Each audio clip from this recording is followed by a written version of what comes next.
Bueno, lo que vamos a hacer ahora, mejor dicho, lo que vamos a explicar de la fórmula es cada uno de los componentes. La N es la normalidad del ácido con el cual vos valorás. Del ácido clorhídrico con el cual se está valorando o titulando, que es la... ¿Me traes el frasco aquel, por favor? Que ahora lo vamos a mostrar. La B de la fórmula, la B corta, es el volumen gastado del titulante de la muestra, menos el volumen del blanco gastado, digamos, el volumen de lo gastado, pero del blanco. El blanco tiene todo en las mismas condiciones, salvo la muestra. El 0,1 salía de acá, del frasco con el cual hacíamos la titulación. El F, la F de la muestra, de la fórmula, es el factor de corrección de la normalidad del ácido, que en este caso es 1,000, que también está en el frasco. No sé si está en el frasco o está en algún certificado. Pero también es un dato aportado, digamos, no digamos tabulado, pero está aportado por... Ahí se ve. Bueno, espero que se vea. Después, entonces, esta era la F, la parte de la F de la fórmula, que era el factor del ácido. Después, 14 es el peso del equivalente de nitrógeno expresado en miligramos. El peso atómico del nitrógeno expresado en miligramos, no lo puse acá. Y 100 era para llevarlo a porcentaje. La masa expresada en miligramos, que es la masa de la muestra expresada en miligramos. Lo que yo pesé en el... al principio de todo. El de filtro que va en el tubito. Perfecto.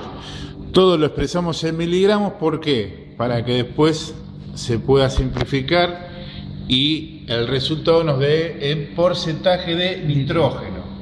Pero esto es porcentaje de nitrógeno. Luego se lo multiplica este porcentaje de nitrógeno por el factor de conversión, que en este caso tomamos 6,25 porque, digamos, es lo más estándar que se utiliza, y ahí lo llevamos a porcentaje de proteína bruta.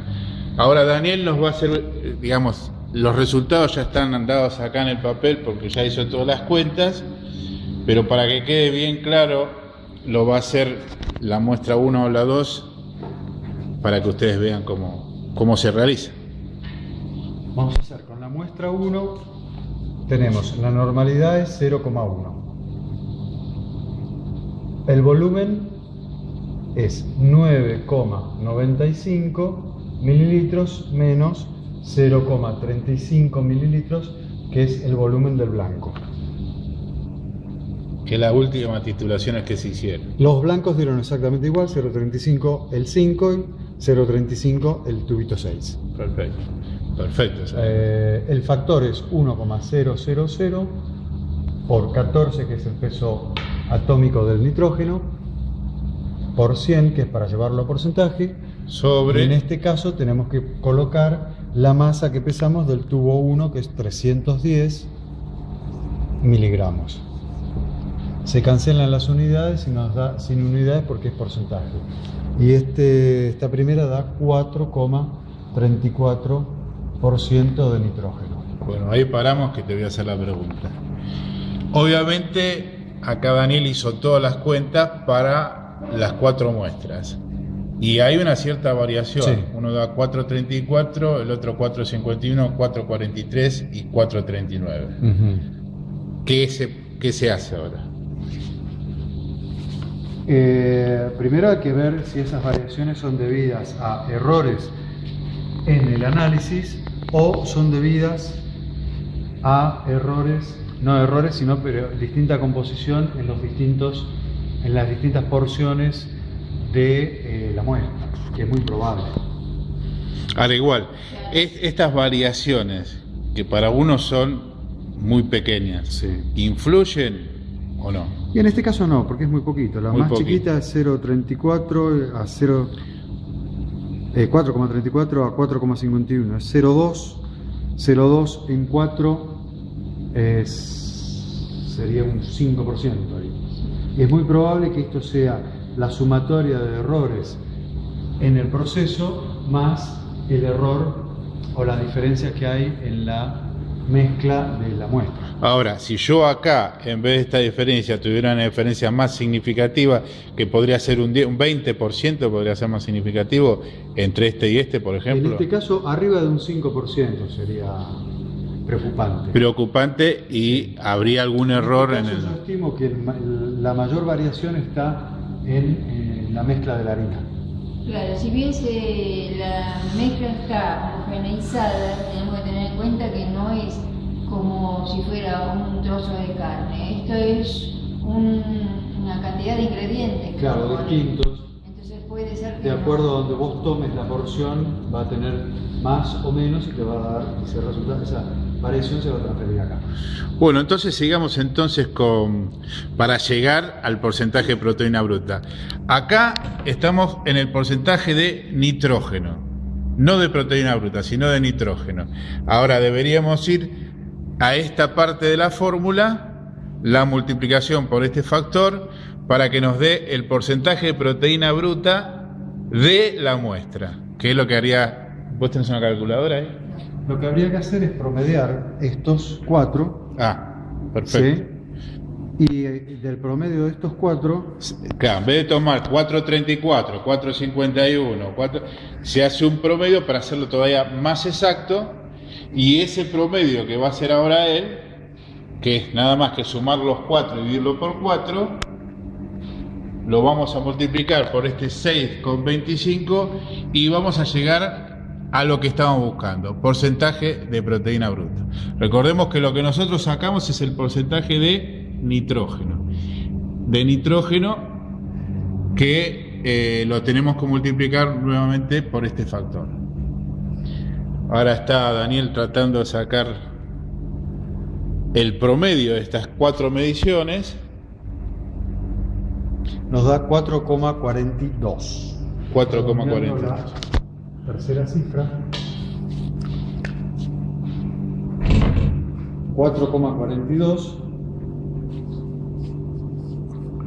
Esto multiplicado por el factor que es 6,25 nos da 27,6% de 27,61 si lo empezamos con 2.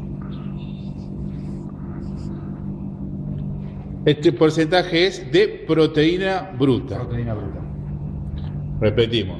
Se hizo un promedio de las 4 muestras tomadas que dio 4.42, multiplicado por el factor de corrección 6.25, nos dio 27,61% de proteína bruta. Ahora le preguntamos a Miriam, que es la que trajo la muestra, si era un valor más o menos que vos esperabas o estimabas, o lo ves bajo o lo ves alto. Yo esperaba que tuviera un mayor porcentaje, alrededor del 35%. Porque la muestra que vos trajiste era de... ¿qué era la muestra? No sé bien cuáles eran los ingredientes, pero tengo entendido que tenía maíz, harina de pescado, un poco de... ¿Soja? No, creo que soja no. No estoy segura. Es una muestra que vos trajiste de un productor que está tratando de elaborar un alimento para peces. Sí. Está tratando de llegar a una fórmula que combine los requerimientos de los peces y que sea a la vez económico. ¿Y el requerimiento de los peces coincide con ese porcentaje de proteína o es inferior? ¿O es Según la especie. En el caso de tilapia, que es omnívora, admite mayor contenido de hidratos de carbono como para que pueda producir energía. Si estuviéramos hablando de trucha, el contenido de proteína tiene que ser mayor porque es un pez predador, por lo tanto necesita mayor cantidad de proteína, que es lo que encontraría en la naturaleza, y de esa manera tener suficiente proteína como para la producción de energía. Es altamente eficiente para la producción de energía con la proteína.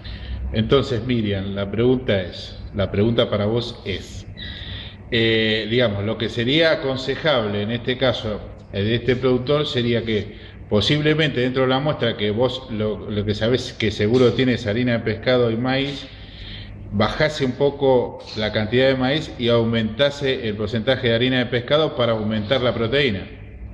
Sí, sería lo indicado. Porque dentro de esa muestra posiblemente lo que aporte más porcentaje de proteína bruta sea la harina de pescado. Sí, la harina de pescado es lo que va a hacer la diferencia. Porque Daniel te preguntó si tenía harina de soja, claro. También es eficiente porque es omnívoro y puede ser eficiente en el consumo y la utilización, en realidad, de la proteína vegetal. Perfecto. Ahora, ¿tenés idea de lo que podría aumentar en la fórmula e incrementar el porcentaje de... obviamente el productor que te dio este requerimiento... Yo no conozco la fórmula que utilizó. Bueno, la fórmula la conocés, pero evidentemente si yo aumento el porcentaje de proteína incrementando lo que es harina de pescado, debe ser que se me incrementa el costo. Sí, seguro. La harina de pescado es muy cara. Y además hay que tener en cuenta que esta es la proteína bruta, no sabemos cuál es la digestibilidad. ¿Cuánto de este porcentaje de proteína va a ser aprovechado por el pez? Perfecto.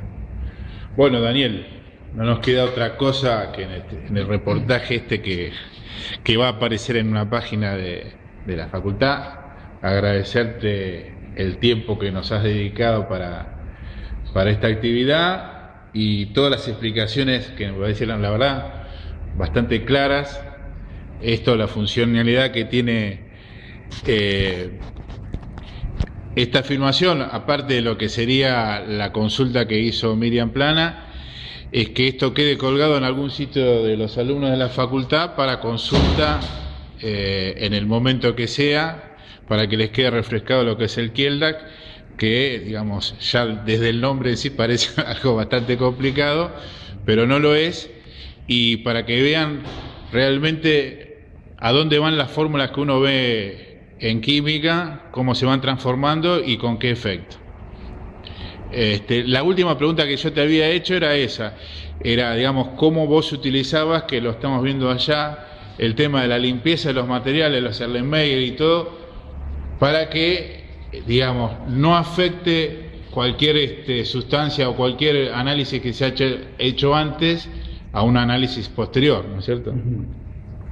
Bien, bueno, la limpieza se efectúa con detergentes para sacar grasitud, después se enjuaga abundantemente con agua corriente y después el agua corriente a su vez se enjuaga con agua destilada de buena calidad, evitando que queden sustancias ácidas o bases que puedan interferir con la trituración. Claro. Y eliminando, bueno, por supuesto, todo lo que contenga nitrógeno. Exacto. Ni Bueno, hablar amoníaco. muchísimas gracias y cuando lo esté subida te vamos a avisar. Bueno.